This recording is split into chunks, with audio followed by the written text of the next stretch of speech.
Welcome to another episode of Stack of Points. As always, I'm Matt from the Class YouTube channel, joined by RJ from 2 Minute Points. RJ, how are you today? You know, I'm doing pretty well today. I had some things to do, got those things done, even got in a small nap, which was nice. It was long enough where I feel rested. Long enough I feel rested, not so long I didn't know what year it was when I woke up. So that was nice. It was from 6 to like 8:30. So it was a nice proper nap. So I'm ready for it today. I tried to nap from 5:30 to 6:45, and that did not go well. It was a good day. Can't complain. Lucky. Also joined by Mr. Call Me Lani himself. Lani, how are you today? Oh, yeah, that's me. I'm not bad today.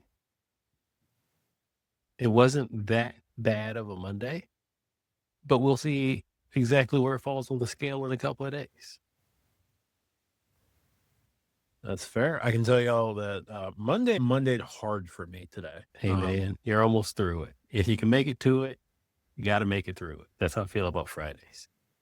Hate when people are like, oh, it's finally Friday. Call me at the end of Friday. Tomorrow is Tuesday, or it's Tuesday in about 40 minutes from where I'm recording. Tomorrow is effectively my Friday because I took the rest of the week off.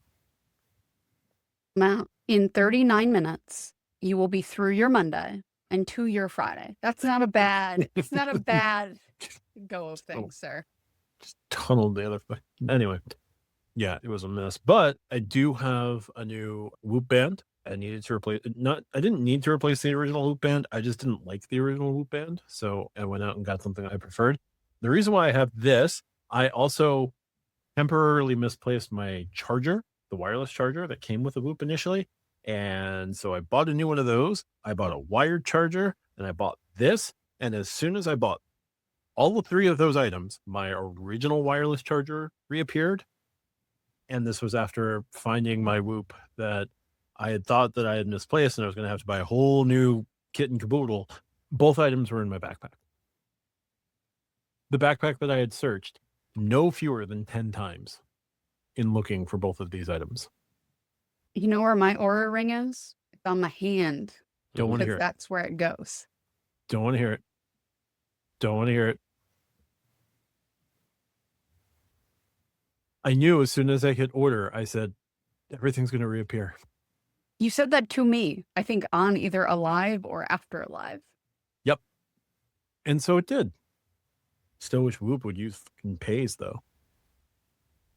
That would have been nice for you because you didn't get the credit. Didn't get the credit, but then I would have gotten 1,700 points on the back end. Oh, that would have been sweet. Anyway, we usually like to do questions, don't we? Instead of me meandering on about Whoops and whatnot. Typically, yes. That is the order of things. Sure. Just derailing the pod as we go. All right, cool. First question comes from Bill W, who asks, when you made your setup, did you have expectations of using the setup for something that looking back, you didn't or don't value anymore?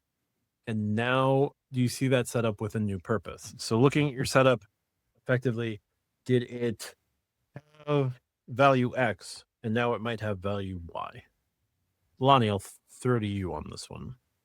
I'm going to need some more deeper clarification. So looking back, you didn't and don't value anymore.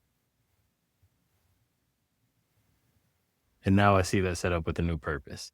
I don't necessarily see my setup with a new purchase, but if I'm following the question correctly, I think one of the biggest ones that I can do is going back and not even my entire setup, but just specifically my United Mileage Plus Explorer Blue card. So when I first got that card, and I think I've told this story before, I was traveling a lot and I was like, you know what, why don't I have this card? So I went and got it. But I also was in a completely different state of my life and travel tenure, if you will, where I didn't have status. And so I leaned heavily on that free check bag. And for me, I would talk about that free check bag more than the 2 free United Club passes. I was like, I don't care. Like there are years where I'd never even used them. And I'm not talking about like I had access to other cards. I had access somewhere else. I just didn't use them because I'm like, didn't need to. But that free check bag was so clutch at the beginning that now I don't necessarily consider that value from a card standpoint, that is, which is one of the reasons why I now have the purple card instead of the blue card. I don't need the United Club passes. I don't need that check back because I get most of those perks now from having status, not club access, that is. And I had expectations of using that card for a very specific reason. Not, oh, this card covers a bunch of things. This card covered one thing. It was one main purpose outside of spending, of course, because it earns United miles and you got the boost and mileage plus X out murder and that even from the get up from back in the day, from tadpole stages. But that free check bag was a free check bag. And it's always been a value to me even to this day. But now, since I basically have permanent status with United, I always get a free check back. And so it's not the same anymore. Hopefully I answered that if I fully understood the question correctly. That's fair. RJ? For me, one thing that I've done over the last few weeks is taken stock at some of my cards. I need to do a deeper dive. Maybe if there's no news on Thursday, maybe Matt and I will edit my wallet. Oh, yeah, we had talked about that previously. And then there was news, so we didn't. But yeah, so I've been editing my wallet. And one thing that I came to realize is because I always book first class, my goal of getting platinum with Delta every year I'm not getting as many points or miles from that status as I was hoping, just because of how I'm booking, things like that. And I don't need the upgrades. I don't need other things, right? I wanted to try it. I knew it wasn't a slam dunk that this was going to be a huge value, but I wanted to try it, right? But I might as well. I'm also not using the second companion pass as much anymore right now. So getting rid of that status, getting rid of that second reserve for me is changing how I approach Delta, which is not necessarily seeing a card in a new way, but it is seeing a card is not as valuable as I originally intended it to be. So for me, that is going to go away. Yes, I understand that the business card has a $50 more hotel credit. However, for me personally, if the choice is between a business card and a personal card, I'm going to probably keep the personal card because I do try not to use business cards for things that are personal expenses. So between the two, I'm keeping the regular Delta Reserve. I am 90% sure it's getting canceled versus downgrading to the business gold, but I have a couple of days still to work that out. So maybe we'll talk about it Thursday. No, we definitely can. Well, I made my setup is forever changing, never really going too crazy. I'm now north of $1,000 on annual fees, and so that might be a concern for next year. We'll figure it out. But even then, my annual fees are still not super crazy. I've got $4.99 on the JetBlue Premier. I've got $7.95 on the Chase Sapphire Reserve, and I've got $99 on the JetBlue business card out and $150 on the Hilton Honors Surpass. The Surpass, I'm just holding for gold status, but I'm not staying at as many Hiltons this year. I do like the option to use it. And $150 for status isn't super expensive, in my opinion. As long as I value gold status in any way, shape, or form, paying $150 for it, not super bad.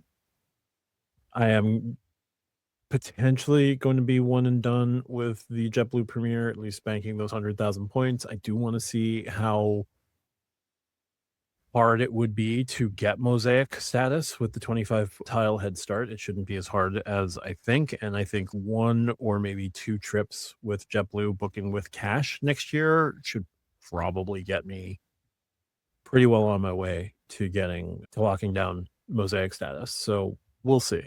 But prior to really jumping into points and miles, a lot of my cards were no annual fee. They're cards that can stick around forever. Do I use my Capital One cards now as much as I used to? No. Do I see any value in getting rid of them? Capital One still gives me balance transfer options on those cards from time to time, which are really nice to utilize as needed. so that I don't have to open up a brand new card for a balance transfer option. So that's helpful, but I don't have to do significant audits with my cards. The Capital One cards aren't necessarily for spending, but if given the option to move some money around as necessary, those are great. The autograph has been a rock for me as my gas card. It's been a rock for me as a all other travel card now that the Sapphire Reserve doesn't cover all other travel. But there wasn't a set rhyme or reason that I was picking those cards up before I got into points and miles. And now that those cards can fit into points and miles, that's just a bonus. But yeah, new purpose. My Wells cards gained new purposes when Wells Fargo got transfer partners. I don't know how deep into Wyndham I want to go necessarily, but I like that I have a better transfer rate to Wyndham than anyone else transferring to Wyndham who's not in Wells Fargo. And I still like all the ways that I can build out JetBlue points as necessary. So there we go. I think we covered that. So thanks, Bill. I'll move to our first of two Keith questions, and Keith is in the chat tonight. Our first question from Keith is, why are almost all of the Chase consumer cards hot garbage? If you can make it work, then the Sapphire Reserve is probably marriage material, but all the other consumer cards from Chase should be offed. P.S. Don't come after me, Lani. Holding a United card would probably mean me flying out of Newark, and that ain't happening. Oh, you know what? We'll go to RJ for this one first, just as the resident Amex stan. No. I object, sir, because the IHG Premier is a great card. And I get it, you get platinum on your CSR, but I get platinum for much, much cheaper. And I get some pretty nice benefits off of that IHG Premier card. So that one is not hot garbage. So I take offense to that. So there's that. I think if we look at the 4 actual Chase cards, the Freedom Flex is what it is, right? The Freedom Flex is not meant to be your every single day card. It's really meant for those 5% categories. I don't think that the Freedom Unlimited is a bad card. I think for you it is a bad card, but I don't think it is a bad card. And I think you have to separate those things. If you just want a card that you can use anywhere and everywhere and you like Chase, then I think it's fine, right? It's fine. It's not exciting. It's not a 2x everything, but it's fine. I think the Sapphire Preferred has gotten better with the change. Adding gas is good, right? They added a category. They did not change the annual fee. They have the $100 credit.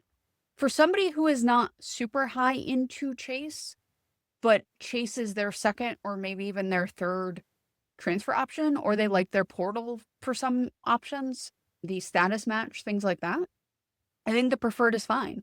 To your own point, the CSR has changed so much that it is a new card use for you, and it is for a lot of people.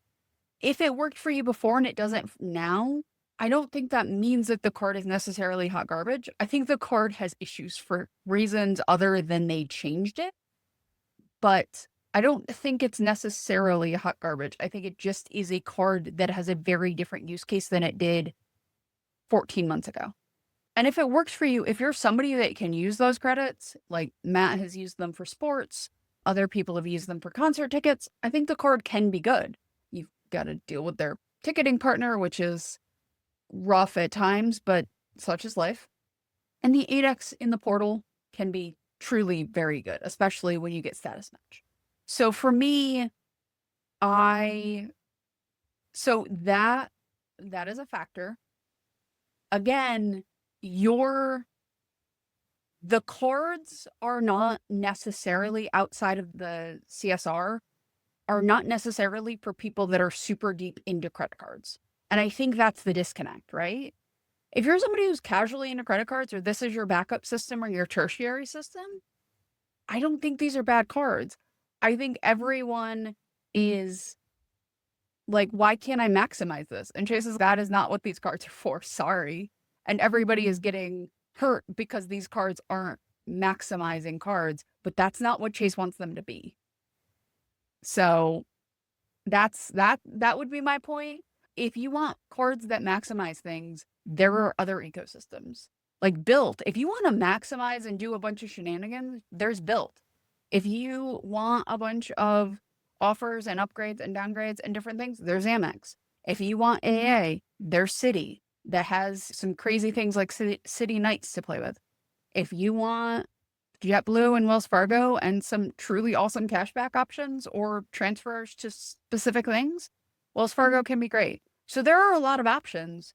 Chase is the largest credit card issuer. They are not beholden to, I want X, Y, and Z. They do not care. They specifically do not care and have basically said in interviews they don't care. I'm sorry. I'm sorry it hurts you. I am. Like, if Chase was my main one, I would probably also be annoyed. But like, it is what it is. I yield the floor. I turn now to Lani. I also have to object, and that's not because I am a Chase card user and part of Chase card ecosystem with obvious co-branded Chase cards at the same time. But I won't necessarily say it's hot garbage. Now, of course, we can always go, if it doesn't work for you, then it doesn't work for you. But because it doesn't work for you doesn't mean it doesn't work for everyone. We don't need to go through that whole rigmarole disclaimer line tonight. But I understand where you're coming from, especially with the hot garbage line, because they're so spread out and they're so sporadic. And to get to one key thing, you got to get through 2, 3, 4 different types of cards. Let's go ahead and go to Lani's Business University. That's business. They want you to have multiple cards of theirs, and they want to make it hard for you to get multiple cards of theirs because that's just more money for them. At the end of the day, it's more money for them. Do I need to say, you know how Matt has a banner for Roe? I need a banner that says, these credit card companies are not our friends. And then have my, the CEO, shareholder, stockholder board, that whole line to follow. How many times have I said it, right?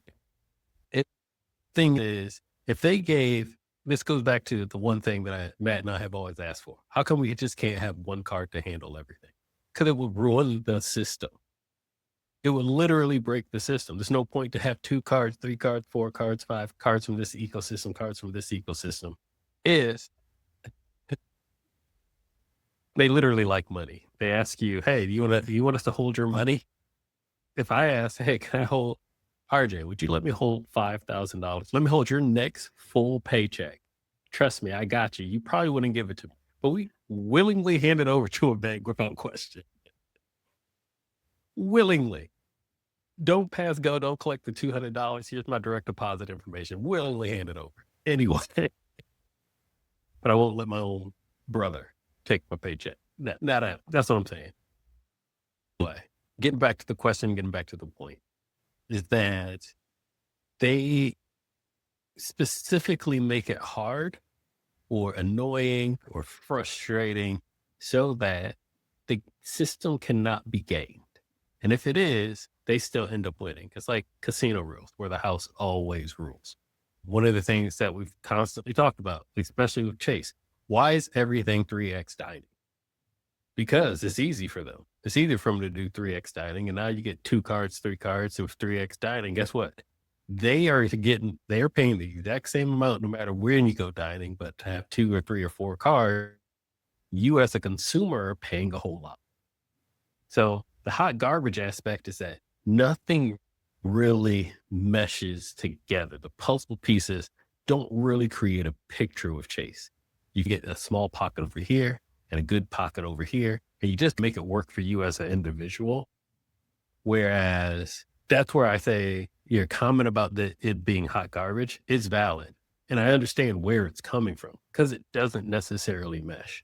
But it doesn't mean it's bad. It just means it doesn't fully work. It works for them, does not work for us. And you can make it mesh, but it's going to take 5, 6, 7 cards, 2 business cards, and oh, wait, you're over the 524 rule at this point. Now you got to wait some more. It's all that type of stuff. So I see where you're coming from, but you got to open up the file cabinet, your own I got mine file cabinet, and figure it out from there. Don't play their game, play your game. Yeah. I also do disagree, but I would also frame this as we've seen Chase make changes to the Sapphire Reserve last year. We've seen Chase make Sapphire Preferred the Sapphire Preferred enhancements this year. I'll go with enhancements since It's an Lani's around. enhancement. Yes. I didn't even accept amendment. Yeah. But it's an enhancement. Yeah, I do think those two cards, even at an outrageous $890 annual fee, those two cards can work together fairly well. They would work even better together if online grocery was just grocery. But the Chase is in a period of making changes throughout the lineup, so it stands to reason that there could be changes coming to the Freedom Flex or potentially the Freedom Unlimited. If they made the Freedom Unlimited a base 2x earning card and nothing else, like they made it 5x in the travel portal and 2x on everything else, and they stripped away dining and they stripped away drugstores and pharmacies, that would be a huge win for Chase. The maximizers and the Sign credit me up card for community money. would love it. Yeah, exactly. I'd be there. I'd be there for that. Exactly. But we don't know what other changes may or may not be coming. I think the Sapphire Preferred changes were pretty good. It is debatable now where the best $95 card is. But after the enhancement to the Sapphire Preferred, it's not that far off from the Strata Premier. Online grocery versus grocery, that is the only differentiator between the two cards now. Strata Premier, you still got to spend $500 to unlock its $100 credit back. Sapphire Preferred, just spend $100. Now they are clawing that back, that $100, if you do a refundable booking, cancel it, and try and pocket the refund. That not necessarily great, but that was a loophole that was being exploited. Chase has closed the loophole. Chase likes money. Maybe there's other things coming with that, because I would like to see the two card, the Sapphire Reserve and the Sapphire the Sapphire Preferred, be a little bit more in sync with each other, and maybe take that $100 credit and throw it onto your edit credit, one of your edit credits, make that edit credit $350. That would be nice, but I don't think that's going to happen. I don't think that they're necessarily hot garbage. I do think that there are changes coming, and changes that have been made that are going to fundamentally change the way that folks think about Chase. Now, the 25% loss on Hyatt point transfers with Hyatt, I do think it's weird that they didn't do anything to maintain that one-to-one based off of your relationship with Chase. If you had, if you're a Chase private client member who has the Sapphire Preferred and doesn't have a Sapphire Reserve or a JP Morgan Reserve card, being private client should keep the one-to-one transfer rate. The amount of spend that you put through the card in any given year should re-unlock that one-to-one transfer rate. And I think that spend should be somewhere around between $30,000 and $50,000 through the card, because Chase wants you to use the cards as your primary card. As much as Lani and I want the everything card, we're not getting the everything card. It would just break everything. And Bill Palladium is somewhat close to an everything card, and the Venture X is somewhat close to an everything card. Not the time, not the place necessarily for those cards in this discussion, in talking about Chase specifically. But I don't think that they're hot garbage. I do think that there is still stuff coming down the pipe that we don't necessarily know about. And hopefully one of those changes is the Freedom Unlimited just becomes a flat 2x earner. Somebody has to do it. Somebody has to do it. Somebody has to get to the 2x with, I would say, premium level cards, $400, $500 range annual fee cards that have 2x. There's two. Yep.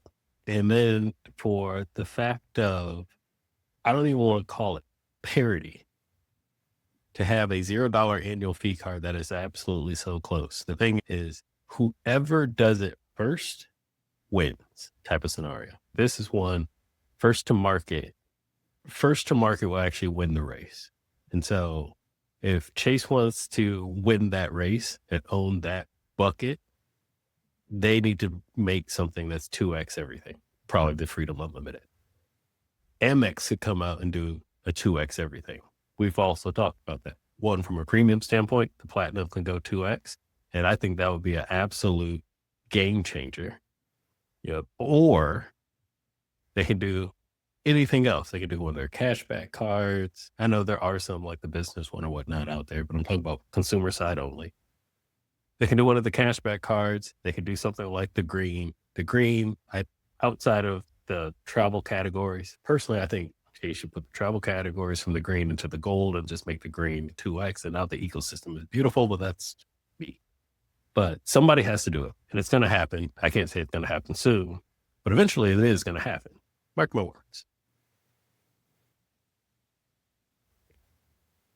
Yeah, it's almost like putting together a consortium of cards isn't that difficult unless you want to make it difficult. Or make money. You can Lots and lots of money. Yeah, that's fair. Pretty sure they have financial analysts that are looking into it and just what's the one tweak we can add which makes the Excel sheet cells turn green. And once they accidentally hit that button, it'll happen. But until then, it doesn't really need to happen. Yeah. We want it to happen as consumers, but for them, they're like, why not? The people that really care already have 15 credit cards. Who cares? We're the product of our own solution. Yeah. Strategy, it's 1.5 everything. Can't imagine upping it to 2 would move the needle that much. I don't think it would move the needle that much in terms of applications, but it would move the needle. There's the needle of reality, and there's the needle of, and then there's the psychological needle. The psychological needle would get pushed past red and break, where it's, it does all of this and it's a 2x flat catch-all. That's amazing. And Venture X is a 2x catch-all, but it's the biggest problem with the Venture X is Capital One's transfer partners. You also got to look at it from a Venn diagram concentric circle map with the 2x, and we got to get out of our small little bubble of the credit card community as well. But with the 2x card, attract enough people that would not pay their bill every single month where it would actually be beneficial to the bank. That's the way they need to look at it, not the way we would look at it for our own benefit. Because we're a drop in the bucket compared to those that are actually making money for the banks. I am not a good customer to these credit card companies because I don't pay any interest, right? And the majority of us are. They're not looking at us. They're not trying to make us as the small drop in the bucket community of credit card creators of this corner of the internet happy. They don't want us around anyway. They want the ones that are actually going to make them money. The ones that can't afford it, put money on the card, don't pay it off, get interest, and then they can just live off the interest. Not the ones that default and go bankrupt and whatever, but the ones that just pay the minimum and keep that money rolling in, because that's just the infinite money glitch to it. Yeah. All right. So thanks, Keith. But we'll follow up with Keith. The next question asks, which tech do you travel with? Any must-haves? Any items that you bring but almost never use? How do you connect to the internet? Hotel Wi-Fi, phone hotspot, or a travel router? Do you use a public VPN or VPN back to your home or work network? Any wires, cables, adapters, or accessories that you cannot travel without? And he's got an Amex Business Platinum to spend at Dell in the next 8 days. Lani, what tech do you travel with? We got time for that? Do it? No, I'm not being facetious. I'm actually asking, do we have time for that? First, to start with, which backpack am I taking? Depends, no matter what, personal, business travel, no matter what it is. My over-ear headphones, that's one, and I'm only starting there because RJ is wearing said over-ear headphones that I travel with, except for mine are the black version. Of course, I always have a laptop-ish, and I say that because if I'm not traveling with my actual laptop, I will travel with one of my iPads with the Magic Keyboard and use it as a minor laptop, a mini laptop, if you will. The food stamp of laptops. I also have my phone, usually like 2 or maybe 3 of them, depending on where I'm going, international or domestic. Domestic is usually only 2, international sometimes more than that. the regular everyday things, of course, like my watches, those types of things. Now, let me go ahead and skip off of that. Even sometimes a portable monitor, depending on if I need how much work or how much real estate I need. I actually have a 4K portable monitor. I plug in with a USB-C cable so I can get all that. And then I have my own travel keyboards. Not this keyboard, a separate keyboard that's only used for travel, and a separate mouse that I only use for travel. Now, let me get back. How do I connect to the internet? Primarily directly through my cell. I usually don't trust public Wi-Fi in any way, shape, or form. So at the airport, I never connect to the Wi-Fi. Never, ever. I just don't trust it. When I'm at the hotel, usually same thing. If I got a strong cellular signal, I'd rather just hotspot if I need to. But all of my, outside of my laptops, of course, but both of my iPads are cellular. My phone, of course, is cellular. So I always just have that. I do have a personal VPN. So I will use that if I do need to connect to any type of VPN. Sometimes I even use my VPN over the cellular network. Wires and cables. That one is incredibly, I can't reach it without having an unplugged microphone or my phones, but I bag that has all my USB cables, my USB-C, my USB-A's.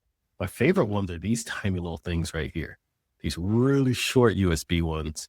These come in so clutch, by the way, which allows me to plug in my little mini portable hard drive, which is actually now currently plugged into this laptop. But you've seen the SanDisk little hard drives. They're like this big, have the little carabiner clip on them or whatnot.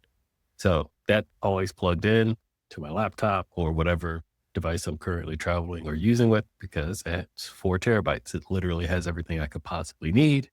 Any other accessories? I've already mentioned my travel keyboard, full-size keyboard or mini keyboard if I need to, my travel mouse if I need to. Anything I can't travel without, my power pack. RJ already dropped Anchor today.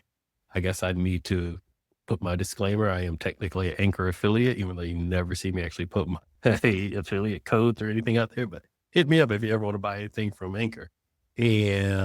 But my portable power packs, I just got a Anchor MagSafe power pack that they sent me, which on that last trip that I just took over the last week, and it actually came in clutch. You just slap it on the back of your phone and it's 5,000 milliamps and it's really super thin. It really came in great, except for it's magnetic. And one of the cards that I had in my day bag got demagnetized. Yay. So I had to send feedback to Anchor. Not smart. At least tell me don't put it next to my wallet. Great thing we tap and pay every nowadays, so I don't really care. And any adapters? Yes, I have like 2 international adapters, also Anchor. Accessories that I can't travel without. I've already mentioned my power pack, but the other thing is this little stand.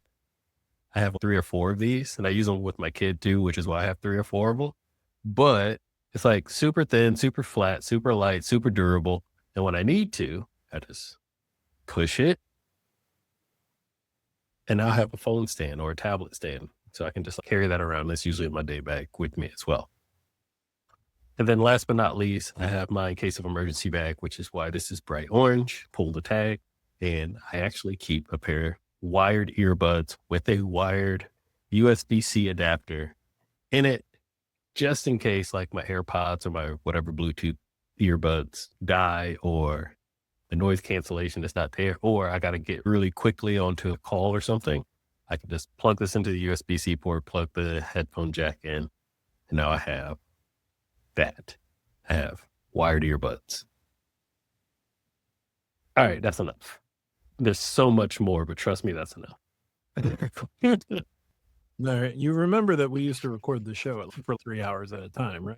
I could honestly go and you would think, how do you fit all of this stuff in one bag? And I actually think I did a members only video about it one time, but I can put an entire office in a backpack. And you would be surprised. And I still got room for snacks and a water bottle. I've been doing this so long, it's crazy. I even put one of my Rubik's Cubes in there. I travel with this too. Nothing wrong with the brain user. RJ? And that was a short answer.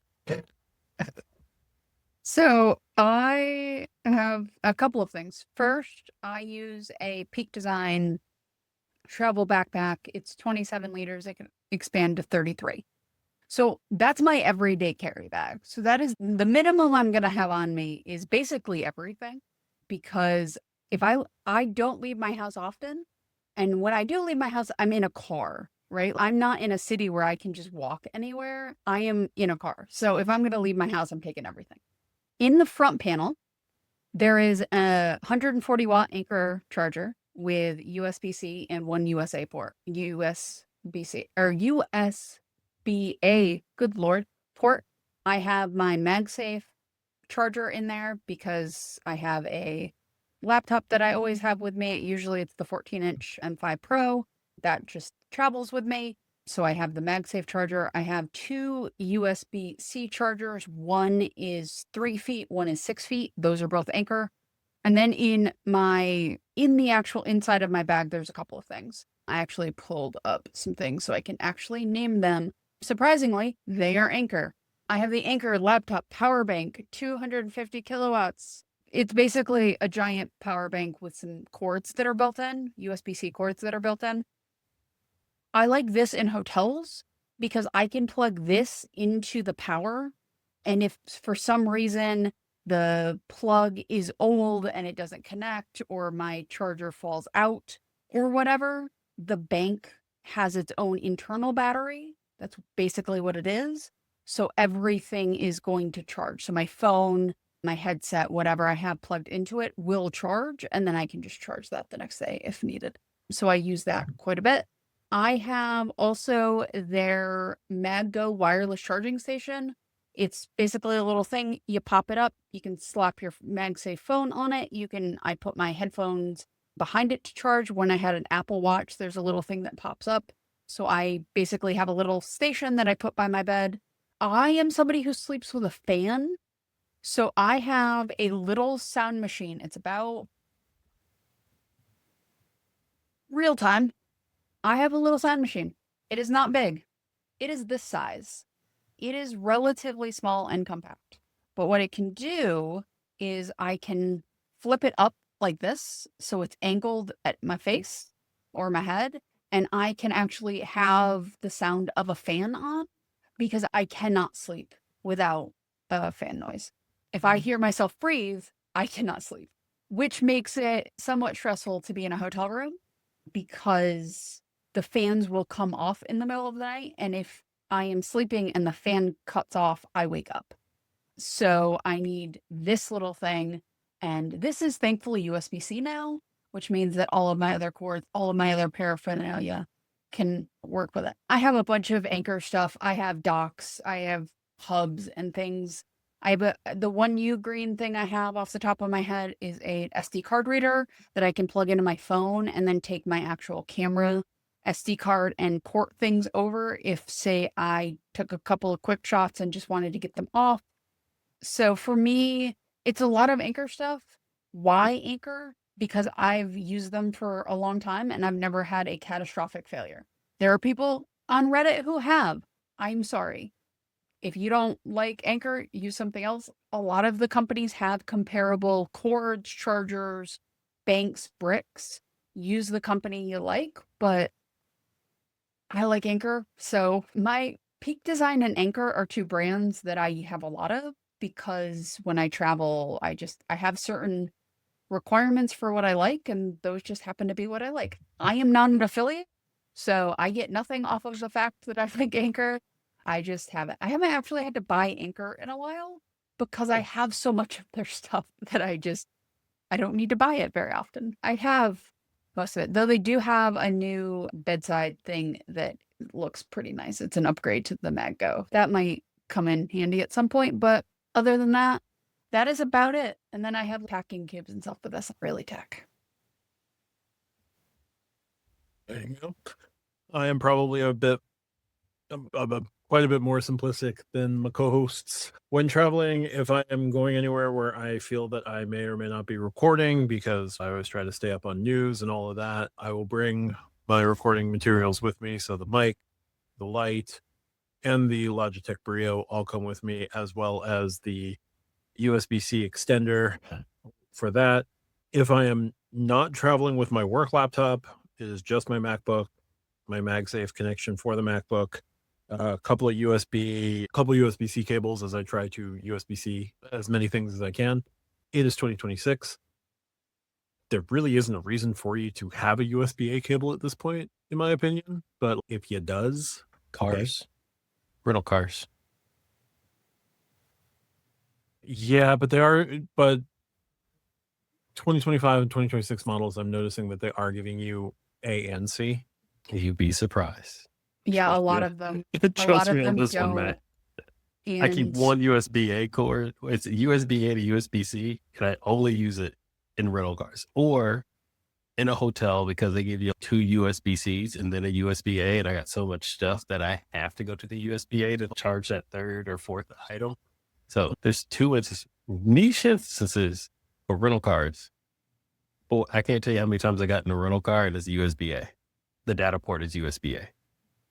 Yeah, carrying a CarPlay over USB-A USB-A only is a pain in the ass. As I learned the hard way this past week with the GMC Terrain. Not a car that I would recommend, but hey, that's just me. Anyway, I still keep it relatively simple. I try to USB-C as many things as I can. I am getting back in the market for power packs, so I will be looking for decent milliamp power packs in the not too distant future. I don't necessarily need to charge my laptop with one, but I would like to have them available for my phone, my partner's phone if I'm traveling with my partner, my little one's iPad if we're traveling as a family. Make sure all of those things are connected. AirPods Pro, all of that stays connected. I have a little Mophie station that has the puck connector for my iPhone. It's got the little stand that has the watch charger and the AirPods charger. So if I'm going somewhere for an extended amount of time, a couple of days or whatever, I'm in a hotel for a couple of days, I will plug that in and just have all three of those charging at the same time. In terms of internet connectivity, I will use the hotel Wi-Fi. I tend to keep my passwords relatively complex now, and I don't usually do a ton of stupid stuff when searching or when at the hotel. So I try to keep that to a minimum. I will sometimes log into the airport Wi-Fi, but I try to also set up 1.1.1.1 as my DNS through Cloudflare. It's free and I don't have to go through VPNs or whatever. But if I need to use a VPN, I will be purchasing a VPN at some point if I absolutely feel I need it for operational security or anything like that. I don't do a ton that I think I need to worry about OPSEC, but that's just me as a minor internet personality. Probably should be taking more precautions than I do, but also, what do you want from me? I have no money to give you, and I keep everything decently password protected. Not the best way to approach it, I know, but also like I don't have a ton to worry about. I don't know. So USB-C cables I try to keep around, watch charger I try to keep around, in addition iPhone cables, and then recording equipment and my MagSafe for my laptop. After that, I don't travel with keyboards. I don't travel with any other accessories. I've only got so much space in my backpack. I've been rocking this Victorinox backpack for 20 some odd years now, and I think I can get at least another 10 out of it, and then I'll worry about a new backpack in that time. But I am starting to get to the point where I do need new battery packs. So I'm going to be looking at the battery pack situation because it's been a couple of years since I bought one. But most likely we'll be buying either Anchor or Jackery when I do that. Is Jackery still a decent brand? I don't remember. I know Ugreen is still technically a decent brand, but Ugreen had issues a couple of years ago. I'll probably just do it Anchor. Never had a problem with Anchor, and I'm not just saying that. That's why I decided to join their program. I don't do anything in their program, but that's why I decided to join. As an affiliate, you get % off a couple times a year. So even though I don't share any links ever, I still get mine when I get mine. So file it where you know you can file it. Yep. I'm actually going to update my Linktree links. I'm going to take down all of my credit card referrals and then just put up different referrals, like maybe a Whoop referral or something. As credit card creators, they get in the program and they're basically, it would be like, yeah, 100% absolutely. And then, like I said, you want to buy something a couple times a year? Boom, there it is. Discount. So it comes in handy. Yep. That's a lot of the tech. You got 5 ABPs to burn. That's what, 4 or 600. You got $750. Buy an Anchor home battery. When I buy a new house, I will 100% be put in the batteries. The house Anchor batteries. Solix. Yep. I know they're like $3,000, but $750 off. And discount helps. Up. Yeah. When I move out of this place, I am definitely doing that. Login's also a nice way to go. I don't ever stream to the TV, but whatever I'm doing, I'm usually just going to do on my laptop. I don't deal with it. The TV, I will set to whatever channel I feel like setting it to that night and then go from there. Oh, home batteries with solar panels. Really nice battery packs for family for the rest of the year. Just do your Christmas shopping now and send everyone a solid whatever battery pack is reputable through Dell. Battery packs are the way to go. And like good quality ones, not the ones that you get like for free from places. Those suck. Our next question comes from AP, who asks, what would be your setup, cards you keep, cancel, maybe even acquire, if you become unemployed for 3+ months and are buckling down as you rip through that emergency fund? If unemployed for 3+ months, I want to make sure that I'm holding at least 1, possibly 2 cards with 0% APR purchase windows, at least 12 and hopefully up to 18 months. Don't know what's happening in those 3+ months. Want the 0% interest just in case things are happening. But those are going to be cards that I'm not worried about rewards. I'm not worried about cashback. I'm not worried about anything other than surviving the next amount of time. And so I would be looking at, we like to talk about points and miles. We like to talk about cashback. We like to talk about getting value out of your credit cards. If I'm not working for at least 3+ months, I'm pushing all that aside. The US Bank Shield becomes my number 1 card in my arsenal for the moment, because while it's no cash back or anything like that, 0% APR for 24 months. If I am unemployed, I am going with how long can I not necessarily float this, but like how long can I survive so that, I can get through and then start paying that off and have time to pay that off, whether or not I'm using that emergency fund or anything like that. Obviously continue paying the cards. I'm obviously going to continue, doing the things that I need to do to maintain a good credit score. I'm not saying dunk your credit score while unemployed. But I would say if I'm looking at unemployment, I'm not worried about points. I'm not worried about miles. I'm not worried about anything like that. Like my points, if I cash them out, like this is a situation where I always advocate for the, and pardon the language, but like the oh shit portion of things, where I got to cash my points out at like, even if I'm cashing my points out at a penny per point, if I've got a few 100,000 points in Chase and Wells Fargo or whatever, and I'm not working for at least 3 months, I'm cashing those out. I'm adding that to the emergency fund, and I will go get a card that has no annual fee and 0% for as long as I can get it, as long as I qualify for it. Hopefully I get a decent card limit on it, use my emergency fund to spend down on the other cards, get those close to or to 0, and then just utilize that 0% card. That's just the way I would be thinking about it.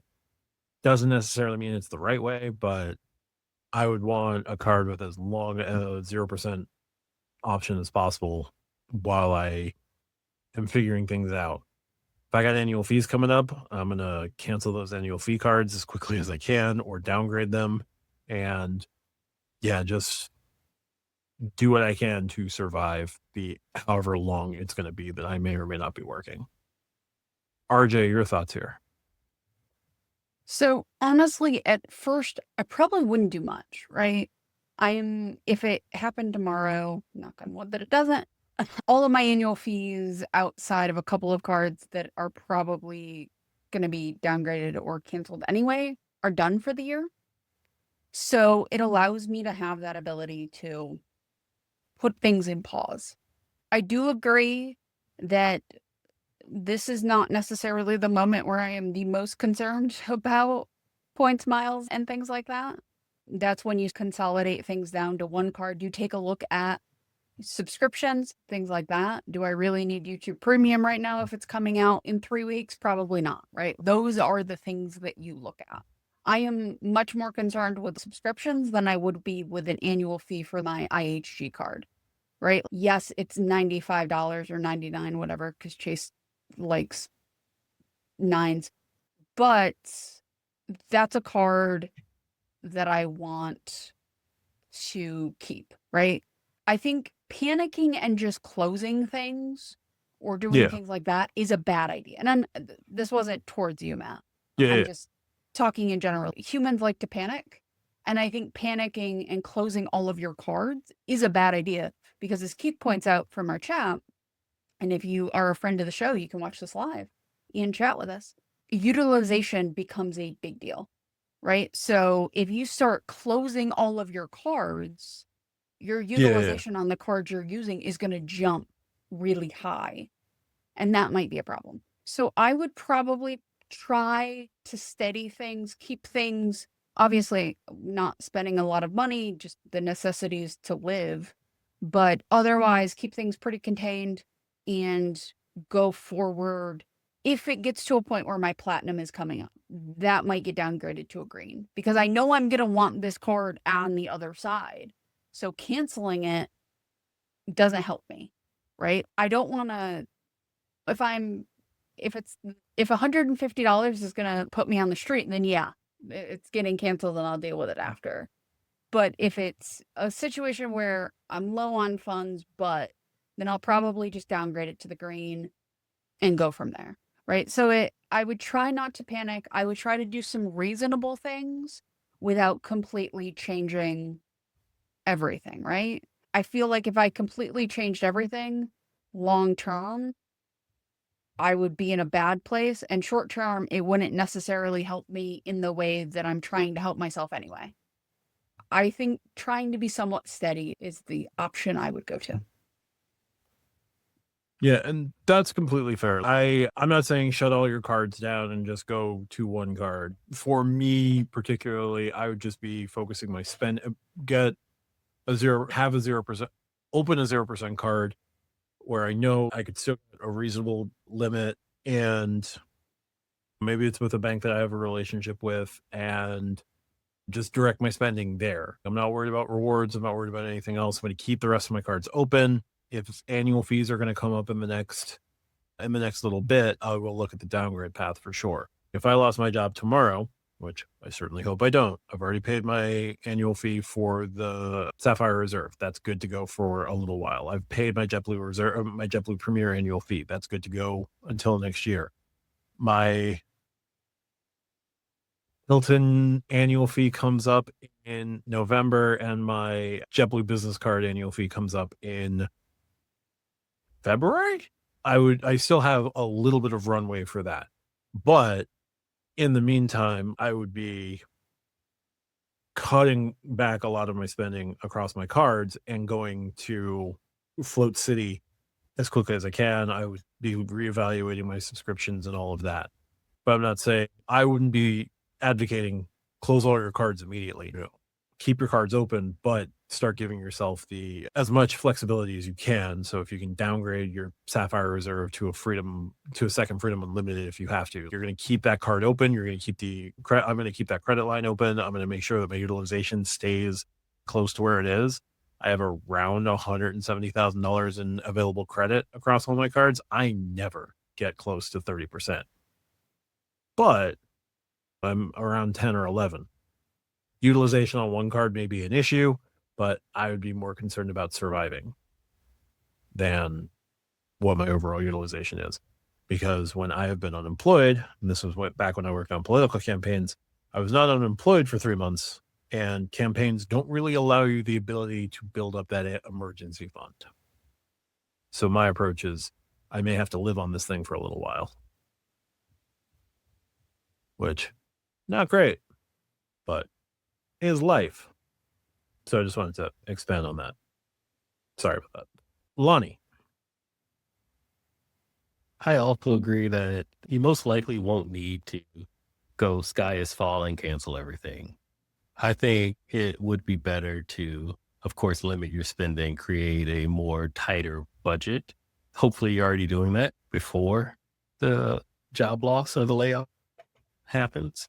And what's funny is literally as we're having this, I pulled up my Amex thing and my Marriott Bonvoy Brilliant annual fee of $650 popped in. I'm like, oh yeah, this is very serendipitous to the question that's being asked right now. Anyway, so I also very much like RJ would not change much. I'm not going to go off and start canceling cards or anything like that, but I'm in a position where first and foremost, I know exactly how much money I pay in annual fees. So literally at the very top of the year, windfall money, bonus, whatever, I just take that out and put in a high yield savings account. So for me, it's like $3,800 and change. Let's call it $4,000. Just put it off to the side. I know that every annual fee that I get for the year is now paid for income. So that way, if a rainy day like that comes, I'm already covered. And if you can't do lump sum, take that total and divide it by 12. So you know exactly how much, but then you got to do it the year before. So in this case, you need to have done it in 2025. If you save that monthly amount every single month, let's say $200 a month for your annual fees for 2026, you know those annual fees are 100% covered.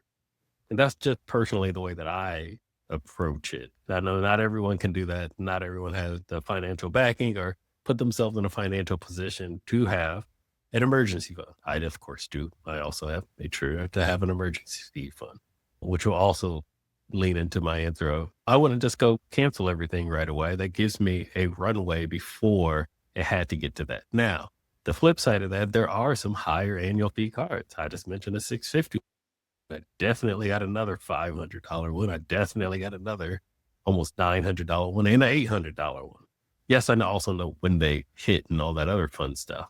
But if it got to a point where your financial runway was out of the way, and then yes, I would, of course, advocate for potentially downgrade it before canceling it.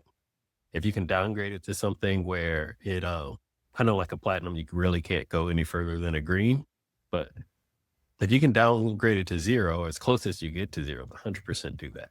But the main thing, instead of worrying about what happens after that rainy day, you should be prepared for the rainy day. The rainy day, there's always going to be a rainy day coming. I'm speaking in meteorology terms, not life. Like I'm not saying that hopefully you end up getting laid off or unemployed for any reason.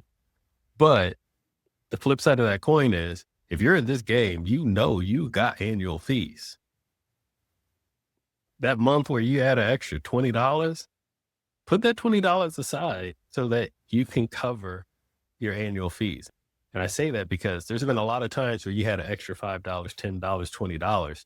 And what did you honestly end up doing with it instead? And so I've always had that future mentality standpoint of I'd rather pay for it now than pay for it later. And so I always have that forward future vision, which is also why I like to fully pay for my trips in advance. So then if something were to happen, a rainy day were to come, I can still take that vacation.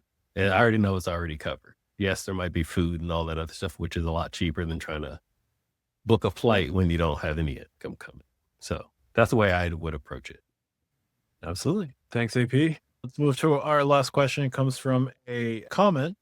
This coming from They Hate Me 2601, who says, as a banker, when financial strategy, as a banker reviewing a credit report, would there be a certain number of open credit cards that would give you pause Or would it be more focused on the balances and card management?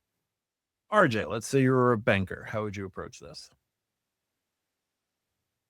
The underwriting process in general, across a lot of things, is about not necessarily the past, but what you think the future is going to bring, right?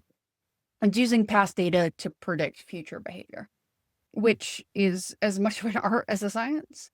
So as a banker, it's going to depend on when those cards were opened. If you opened 7 cards 3 years ago and opened 1 since, that is a much different profile than somebody who's opened 8 cards in the last 12 months. Right? Same number of cards, maybe even the same balances on those cards, but a wildly different profile. So some of it is going to be when you opened the cards, your payment history, how much utilization you're using on those cards, all of the things that go into a credit score ultimately is what the underwriting department is looking at. But yeah, it is a little bit of all of it, right? They are going to look at, you just opened 9 cards. You're not really using them, but you can now. You're saying your income is 100,000, but you have $230,000 of credit that you could, if you went out and maxed it out tomorrow, the banks would be on the hook for it. Banks also don't know you. They're, to quote Lani, they're not your friend, right? And I don't love that expression overall because I understand why Lani says it. I think the internet misuses it, which is why I don't like it.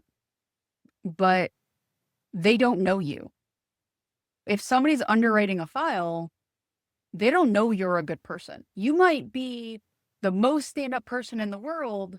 They can't take that as a fact, right? They can't. That's not how underwriting works. So there are certain assumptions they have to make. There's patterns they're going to look at. If you never missed a payment, that's a huge thing in your favor. But if you have a bunch of credit, they don't know that you don't have terminal cancer and are going to go out tomorrow and charge $200,000 and then die before anybody can pay it back. And that's an extreme example, but it's still an example that they have to have in mind. So they are going to look at a bunch of things. They're going to look at when those cards were open, how many cards were open, your payment history, your utilization overall, your utilization on specific cards. They're going to look at all of it. It is not at column A or column B. It is always a little bit of both. No, that makes actually kind of similar to RJ on this one. The credit report is not a bunch of ones and zeros. It's not black and white. It is full of different colors that tell a story. To RJ's point, if you are a banker and you saw someone in the last 12 months open up 7 new accounts, the first question is why? And then, are you using said accounts or not? And in that case, there's no real good answer.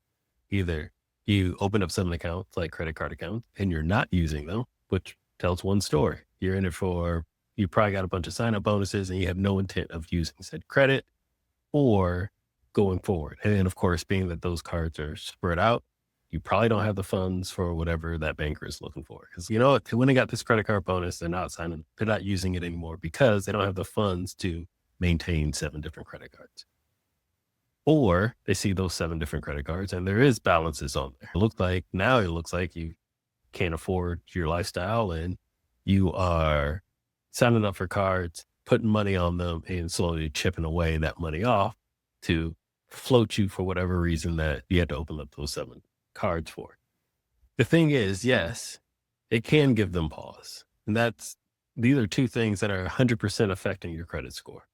And your credit score / FICO score is not how worthy you are or how much money you have. It's how much can we trust you that if we allow you to borrow this money, that we will get our money back. And so if you are someone that opening up a lot of cards, which is fine, your credit score is your FICO score. You can do what you want. It's your life. I'm not going to stop you. I'm just a guy on the internet, mom, your dad, or a financial advisor, right? But if you're opening up a bunch of cards and then you want to buy a car, that could hurt you. Could you still get the car? Yeah, but could you get a bad interest rate on the car? Because your story is saying something different. You open a bunch of credit cards and then you want to buy a house. Now, I know it's 2026 and almost none of us are looking to buy a house anymore. But that could actually, that was loud. That was a loud stomach growl right there. Even RJ heard it. That was a loud stomach growl right there. Anyway, now you want to buy a house, right? That's also going to go against you. Now, we're not talking interest rate in that way because it's such a large purchase. Banks are going to be like, nah. They're just going to flat out be like, nah. And trust me, I know this because I have purchased homes before. I've purchased more than one in my lifetime already. Ask a realtor. Don't be like, oh, we got approved and then go buy a brand new car because you're not going to get that house on Thursday. That transaction's not going through, right? The other aspect of the question, would you be more focused on the balances or the card management? No, it's not one or the other. It's all of the above, kind of as what RJ had said. Do they have balances on them? How often what is the balances that normally hits? If each card gets $200 and paid off $200, cool. If it's every card gets a higher amount and doesn't pay it off, not so cool, right? Like there's no one answer there. There's multiple answers that tell that story. And the banker, no matter if you got good credit or bad credit, will have flaws. I've mentioned it. My credit score is like in the 830s, 840s or whatnot. And yeah, if I want to go buy a car, the guy's still going to go to the back and talk to his manager. They're still going to run my credit and all this other stuff because it tells a story of who is this person? What can this person afford? And basically what we can get from said person. So it could be a personal loan. That's going to determine how much they're going to allow you to loan and that interest rate and when you need to pay it back and the length of set. You want the car, it's going to determine your interest rate, how much you want to pay. If you got good credit, they're going to come back and try to sell you everything. Trust me, I know. You need this package, that package, these tires, nitrogen, floor mats, different light. They're going to try to sell you a paint package, everything. Why? Because they know you can afford it. And if you can't, then they're still going to try to sell you that and tell you that you have a 9% interest rate. It all tells a story. You have to walk that line or dance that particular dance very delicately, depending on, going back to my future speak, what it is that you're potentially going to be purchasing in the future, which is another reason why I've mentioned I don't want any new cards because right now I got a good little jig happening on my credit report and I don't want to stumble in any way, shape, or form in case I do need to buy another car. Or as I had mentioned, I do want to buy a house. Most likely we'll have to finance it because they're ridiculously expensive nowadays. That type of thing. Yeah. No, definitely. As a banker, we'll review You're your on credit. mute. I'm on mute. You are. I can't hear. At least I can't hear you. Did my audio drop? I can hear Matt. Yep. I can't hear RJ. So my audio dropped. So I'll be back in a minute, folks. Okay.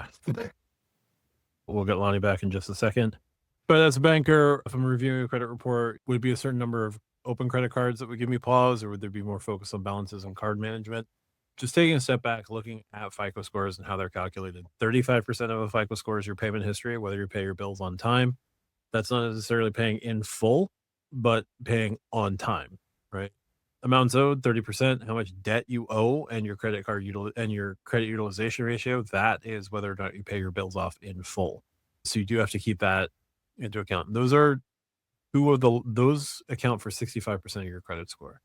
The other 35% is broken down to your length of credit history, your credit mix, and new credit, how often you apply and open new credit accounts. If you're somebody who's opened 8 cards in the last year, you're not really utilizing, you've opened up a bunch and you still got relatively low utilization. The low utilization looks great. The question is going to be, why have you opened up these 8 cards in the last 12 months? So you do have to keep that balance. Would I be more focused on the balances, card management? I think you do have to keep everything kind of in context and looking at the whole picture. You can't just do A or B, as RJ and Lani have both mentioned. some folks who have a lot of income, if they can manage the 8 cards that they've opened in the last year, great. No issues. And they're looking for a 9th card. They're looking for a second mortgage. They're looking to finance a boat, whatever. If they show that they've got the income, they've got the means, they've got the credit history, they've got all of the things that you're looking for, that a banker is looking for, you're going to get approved. If it's somebody not necessarily in that situation, more middle class, has a pretty decent wage, but is barely keeping their head above water after the mortgage, after the utilities, after the credit card, after the car, after daycare, after insurance, after all these other things. The question, it would be a much different question of why did you open 8 cards in the last year? So I think a lot of it is context. I think a lot of it is going that extra step beyond. So would the certain number of cards give me pause? Not necessarily. Would it be more the balances in the card management? Probably for me, yes, but also you do still have to take into account all of these factors, right? Somebody with a pretty decent wage, but is barely able to keep their head above water, is maybe more of a red flag applying for that in 9th credit card or whatever they're applying for, as opposed to the person who's floating by on dividends and gets to take out loans against their real estate.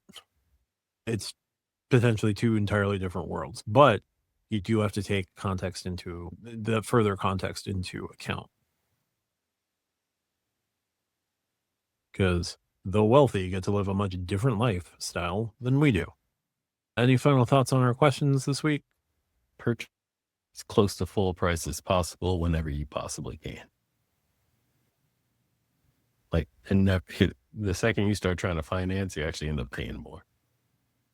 So going back to the credit question, if you need to buy a car, let's just say it's $50,000. Even if you get a good credit rate, you're going to pay more than $50,000 when it's all said and done. And that's the price of borrow. But if you can, I know it's not easy, but just work with my logic here. If you can save up one in advance and get your $50,000 when you need to go buy the car, you'll probably end up saving money because you'll be like, look, I got cash. I'll give you 45 cash if you just make this easy and I can get out of here in an hour. And most likely the dealer will take it. Oh, cash is not it's doing not that anymore. I- No, a lot I- of them won't do cash deals anymore. In New I, York, I know. That's why I said it's not as easy. It's not like it used to be. But it's still, even if you got it for the sticker, you got it cheaper than financing. Plus tax and all that fun stuff. Of course, you got to pay your taxes. But You do got to make sure that you're avoiding triggering any AML. you always have a car payment. That's what my dad taught me. Yeah. Even when it's paid off, you still got a car payment. You're just saving for the next one. Or the maintenance for the current one that you have. Or the full bed of batteries that we don't explode. My car only has 2 batteries in it. Well, that's one of the 2 cars in the house. The other one has about 6,000. it usually doesn't have actually many batteries. They're just very large. The equivalent of. Anyway. Yeah. So thanks, they hate me. Just some quick general news. Another entry from Keith. Not putting this into the questions, but show title, name suggestion, use them or lose them. We're 8 days until the end of the first half of the year, and second quarter credits expire. If you haven't used your Dell credit, if you haven't used your first half of the year FHR credit, your first half of the year dining credit on the Sapphire Reserve, your first half of the year StubHub credit on the Sapphire Reserve, your first half of the year Resi credit, I think on the Amex Gold, or at least your quarterly Resi credit on the Amex Platinum. What else is semi-annual in the Business Platinum? That was the Dell credit. I don't remember what else. Just use your credits before they expire. and many of them are set to expire on June 30th. The other thing we wanted to highlight here in general news, Bilt has added another transfer partner. It is their 24th. They have added Preferred Hotels iPrefer rewards program. That is coming in at a 1-to-2 transfer ratio. Expect that their rent day promotion, which we will get one more show in before rent day, will probably be something along the lines of a 100% transfer rate to iPrefer. For platinum members, you can pay 135 Bilt cash. I'm going to assume it's 135 Bilt cash, might be 125. It's been varying levels other than the guarantee of 75. Or I don't know if they guaranteed it at 75, but they were like, oh yeah, just pay us 75 Bilt cash. You can go up to 125. But I don't think we're going to see that 75. But anyway, you can go, you're probably going to see 1-to-4 on rent day, and then it'll drop back to 1-to-2 after that. 1-to-2 matches City's current transfer ratio after City went from 1-to-4 to 1-to-2.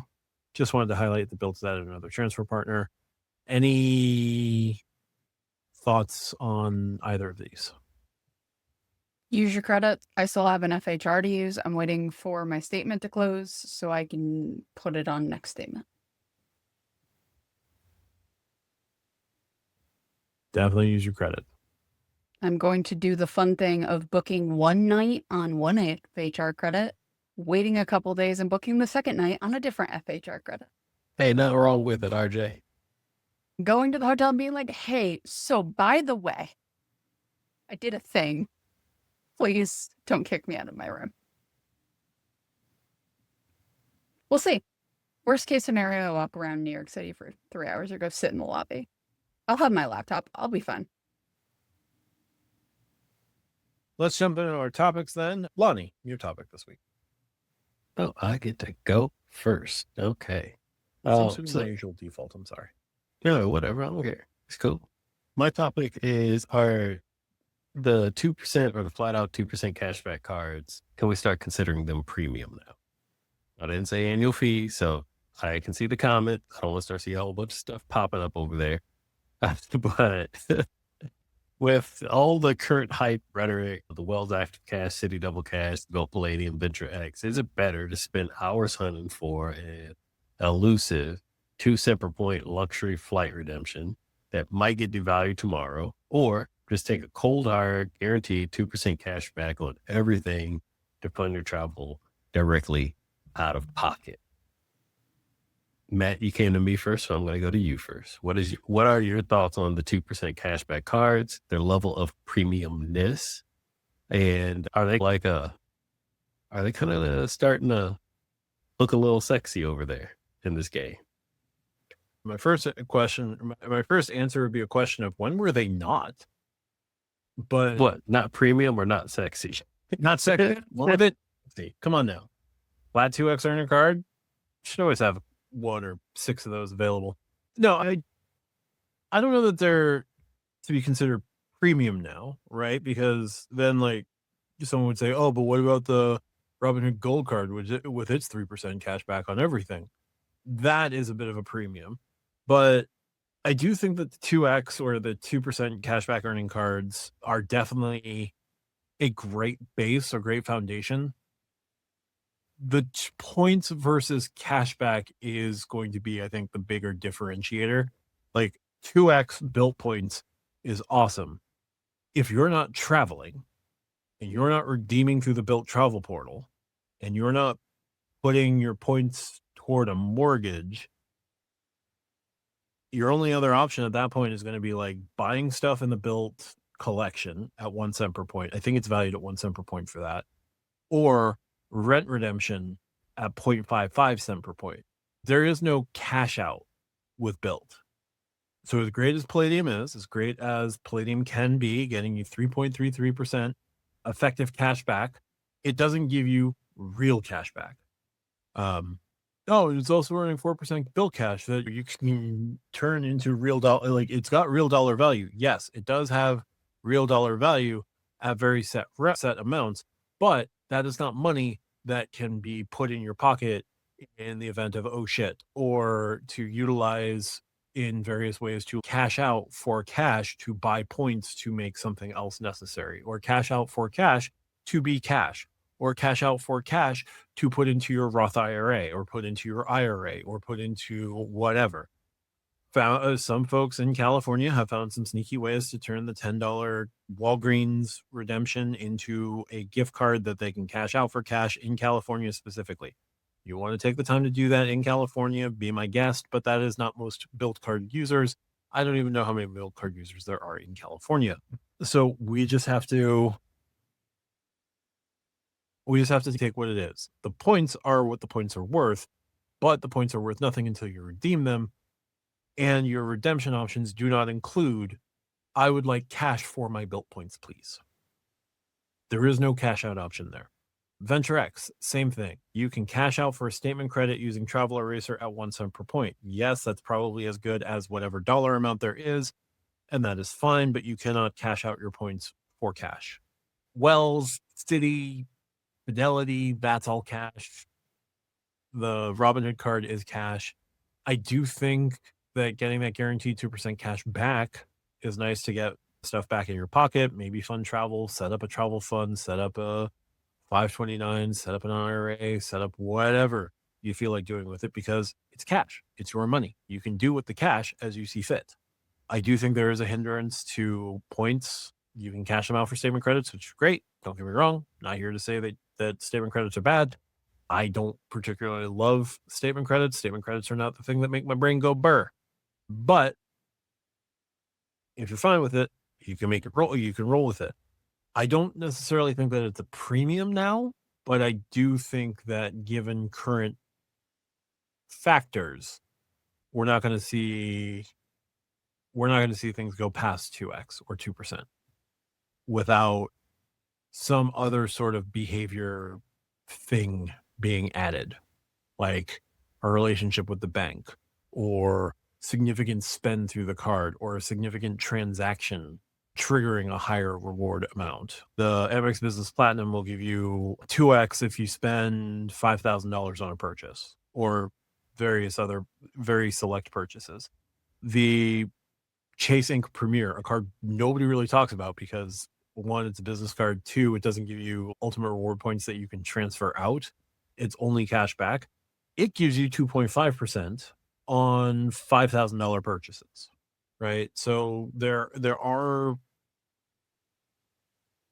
interesting ways to get above 2%, but I don't think we're going to see anyone coming out with much above 2% anytime soon, if ever. The only thing we have to hope for is that we don't go back to 1.5 across the board, which I don't think we're going to see 1.5. So that's all I got there. Not a problem. RJ? So I don't think they're premium. I think they're important. I think they're good to have, but I don't think they're premium. Because to me, and again, this is all going to be subjective and personal opinion, to me, to be a premium card, you have to have a level of what you offer other than your categories. So the Venture X would be a premium card to me, right?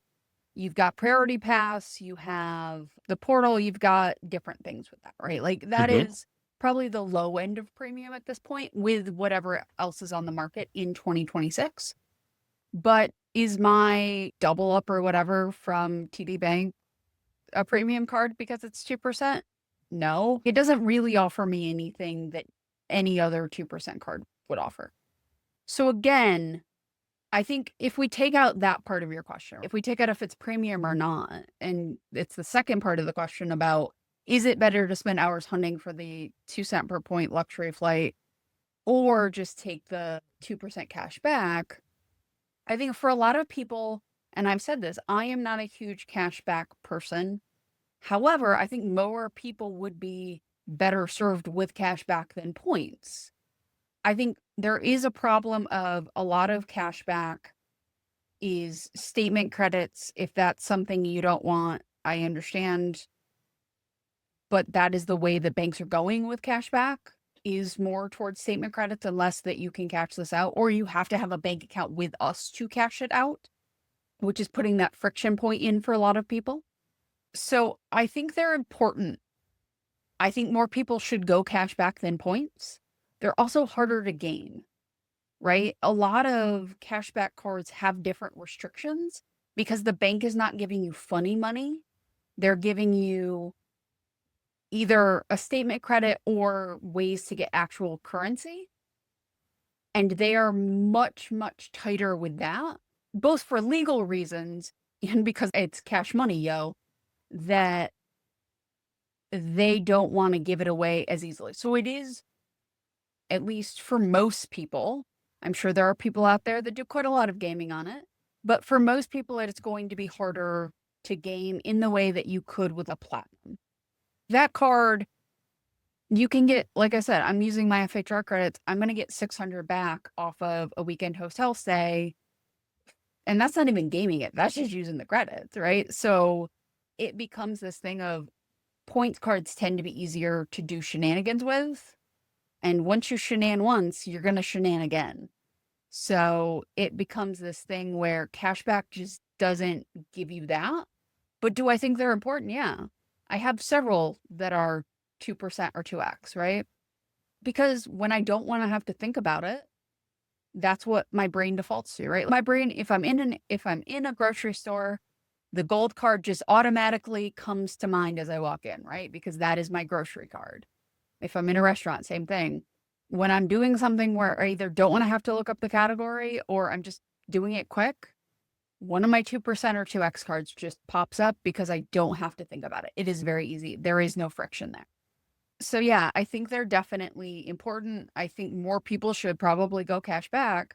But if you look at what is on YouTube, to Keith's point of 1.5x is hot garbage, 2x is usually the bare minimum, according to YouTube, it's almost always framed as 2x, not 2%. People are not framing it as have a 2% card, cash out and do something with that money. They're framing it as a 2x card to then go to Hyatt or go to United or go to Delta or wherever. So I think the people who are searching for information who don't know any better because they're going to YouTube to actually try to find that information and do their research are being led in a particular way because most referrals are not for cashback cards. They're for points cards. So the people who are heavily relying in the game on referrals are going to refer you for the cards that are going to make them the most points, not you the best option. I think the way that you ended your answer is a complete different conversation for another day, but I am not against it. And I know where you were going. You stopped beautifully because that would have turned into a huge tangent. Actually, we're doing pretty good with the tangents tonight. We've only had 2. We're doing well. Very We're good. doing guess. well. We're doing Very pretty good. well. All right. That's all I got. Back to you, Matt. Thank you, Lani. And RJ, your topic this week. So my topic is the last couple weeks I've said I've been auditing my credit cards, and part of that is looking at my statuses, what I have, what I am going to have, all of that, and digging into those loyalty programs. So my question this week is, do hotels and airline loyalty programs set customers up for disappointment by promoting elite status perks that are only offered if available without clearly explaining what availability actually means? Delta has upgrades if available, but how often, if you're a silver member, are those upgrades available? I was on a flight with my family. We were downgraded because we had to switch flights because the plane was delayed. I was a platinum member, so I did get an upgrade. They did not, and they didn't understand because they had status why they didn't get upgraded as well. I ended up not getting upgraded due to other reasons. The guy actually showed up that had the first class ticket. So yeah. Anyway, they're selling you these perks with the asterisk of if available, but if available is not clearly defined. Lani, I feel like you might have thoughts on this. So I'm going to go to you first. I understand where you're going with the question. I don't think it is disingenuous or setting people up for disappointment by promoting or using the marketing term if available.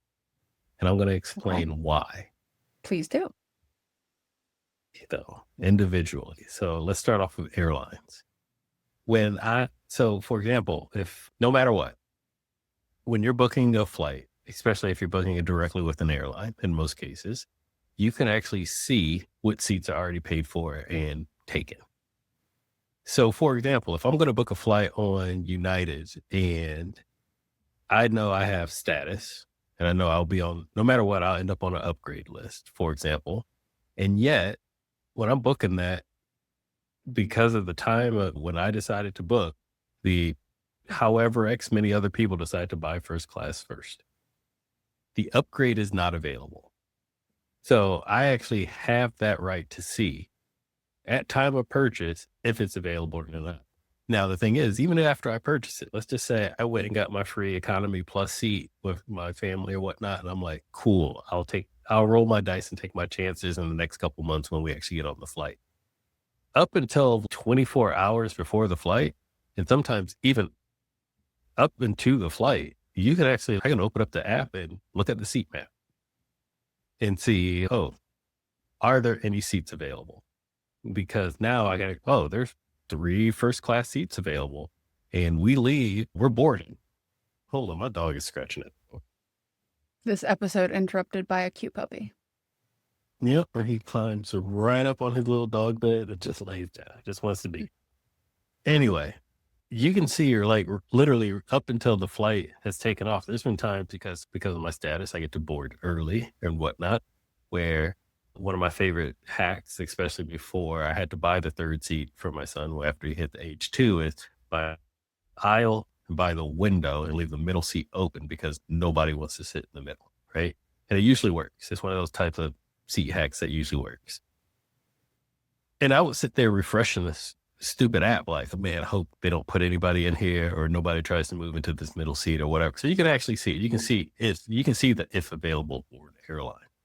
So I don't think they're setting people up for disappointment because, one, you can proactively manage and track that yourself.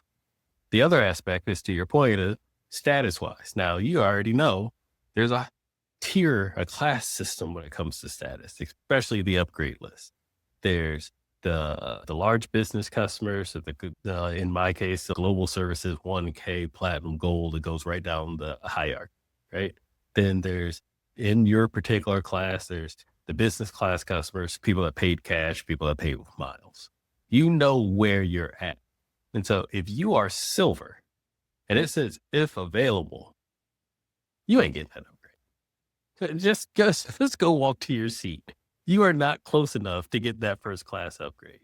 Even if you're like, there's 10 seats available, you ain't going to be in the top 10 on the upgrade list in silver status, unless you are literally flying out of a regional airport, which also, in your case, RJ, you could. You might actually get the upgrade at silver. I but might. From the major airports, the New York airports, the Atlantas, the Florida airports, the California airports, the Texas airports, if you ain't in the top, you ain't getting that upgrade. Just don't even go look it up. There's even times for me where flying United, especially out of major airports like EWR, SFO, for the cross-country flight, the big business routes or whatever, even at 1K, where there's times where I'm like, I'm going to be like number 4. I ain't getting that upgrade. Even at number 4, because there's 1 seat left in Polaris class. I ain't getting it. There's no way I'm going to get it. So I think if available, it's not setting people up for disappointment. Now, the hotel side, I do agree with you on. The reason why is because hotels don't necessarily break down what the upgrade is, because they was like, 1 category upgrade. But 1 category upgrade could be the exact same room, except for looking over the parking lot, you're looking over a courtyard, or you're looking at mountains or water or something like that. Which you would think an upgrade is, if I got a studio, I get to go to a suite, like a 1-bedroom or something like that. Or if I got the 1-bedroom, I get the 2-bedroom or something, or the grand or the presidential. And it's not. Presidential 6 categories away. You have no idea, because so that if available aspect is a little bit different. And at times, I've even done this before, where I'll go to hotels and literally from the airport on the Uber ride or the Lyft ride, I'm looking at the app to see what rooms are available. What did I book and what rooms are still available? So when I go to the front desk and when I ask them, yo, you got to upgrade. And they can't tell me no, because I can see, yo, if I booked right now, you have this room available. So where is my upgrade? Oh, that's not necessarily available. People are coming in, XYZ. We have to hold it and all. So hotels are a complete crock of mess sometimes when it comes to their upgrade, where I do believe that they are in a better position to set their customers up for disappointment by using the if available. It's not as clear as an airline. An airline has a finite amount of seats and we'll fill those finite amount of seats, where a hotel has a finite amount of rooms, but you can't actually see how many rooms are booked, is my point. There's no way that you can see that. That's in their system. It's, oh yeah, we gave you an upgrade and you end up in the room that you booked. It just has, oh, we gave you a better view. Man, screw your better view. I wanted a second room. I wanted a room with a room in it. I wanted a high floor and French doors and a foyer. That's what I was expecting. And that's not exactly in the terms and conditions, because it said, well, even with FHR, one category upgrade.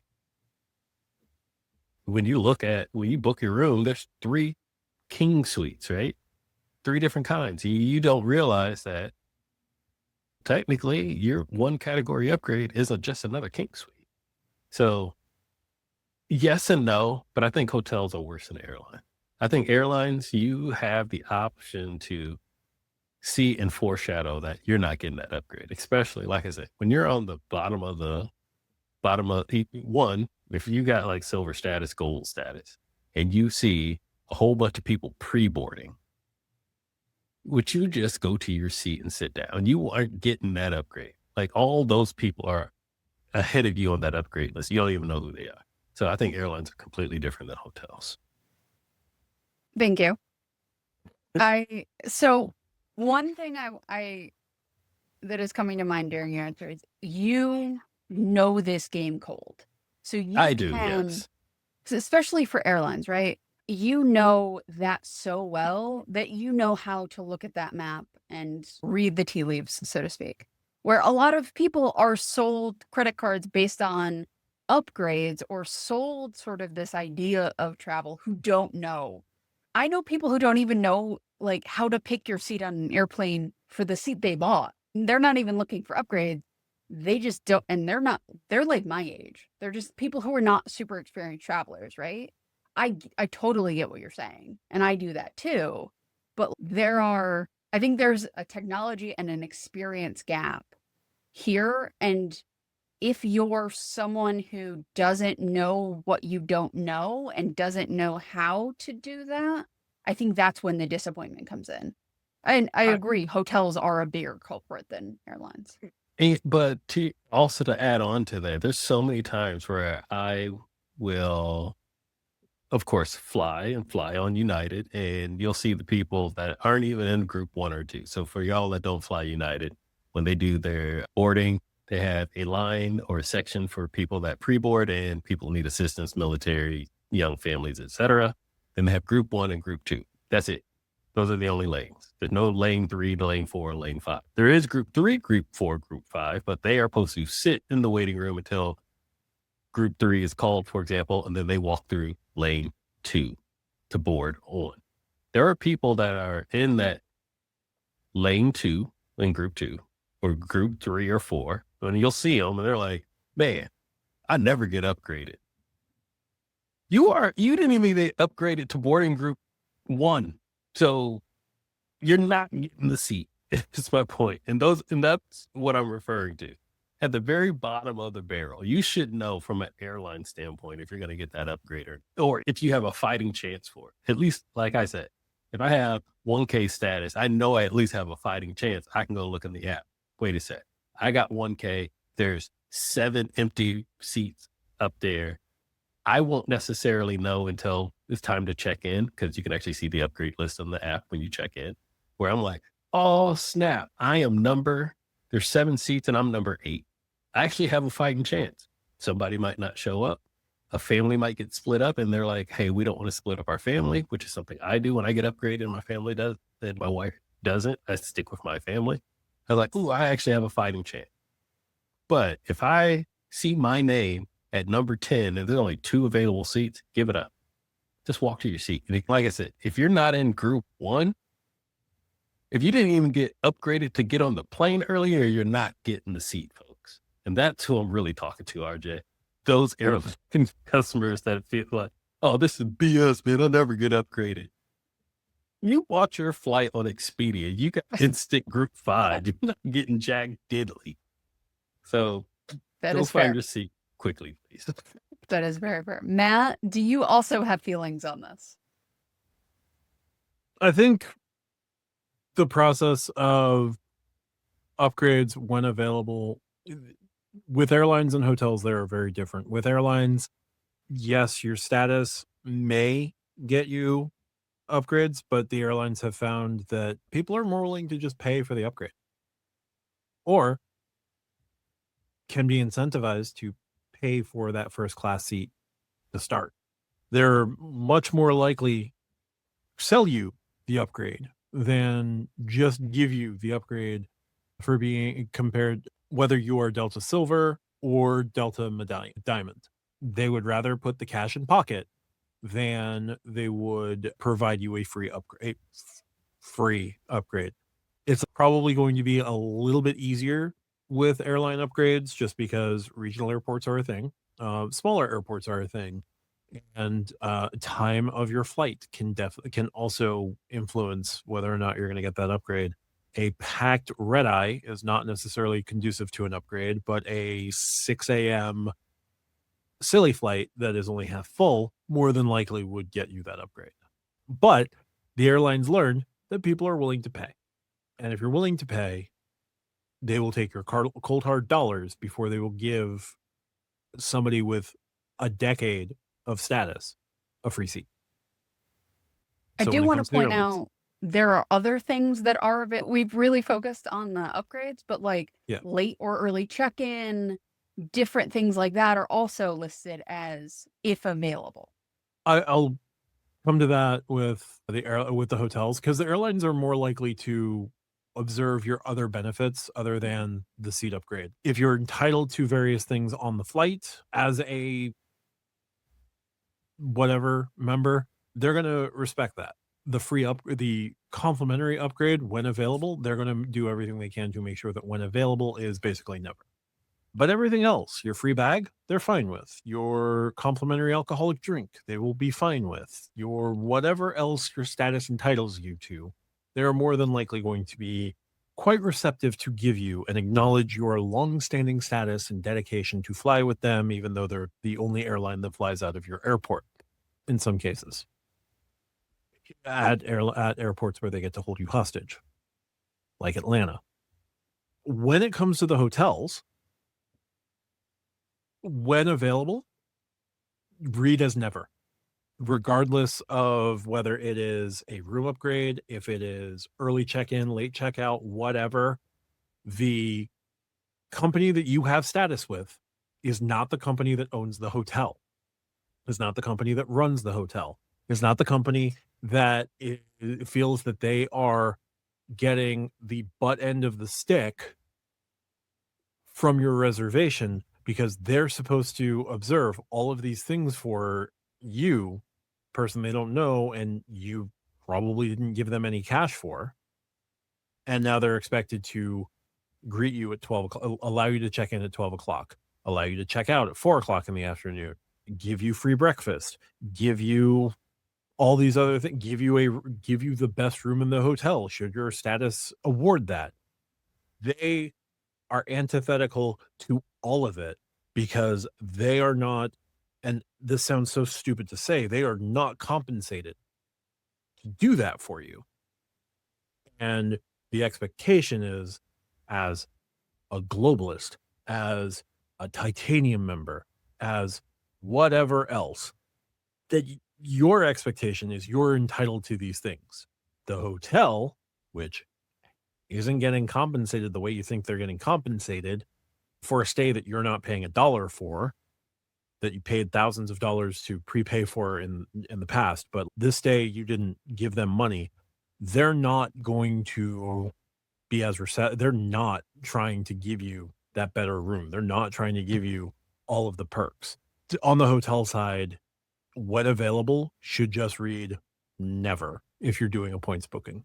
When available should just read as there will not be early check-in. There will not be late checkout because they do not want to extend it to you because that is money out of their pocket that they'd rather give to somebody booking through Expedia, somebody booking through Hopper, somebody booking through a third-party booking operation that, yeah, Marriott or Hilton or Hyatt is going to get their cut, but the hotel is going to get a bigger cut of that cash payment from that online travel agency, as opposed to the points booking that you made with Hyatt, with Hilton, with whoever.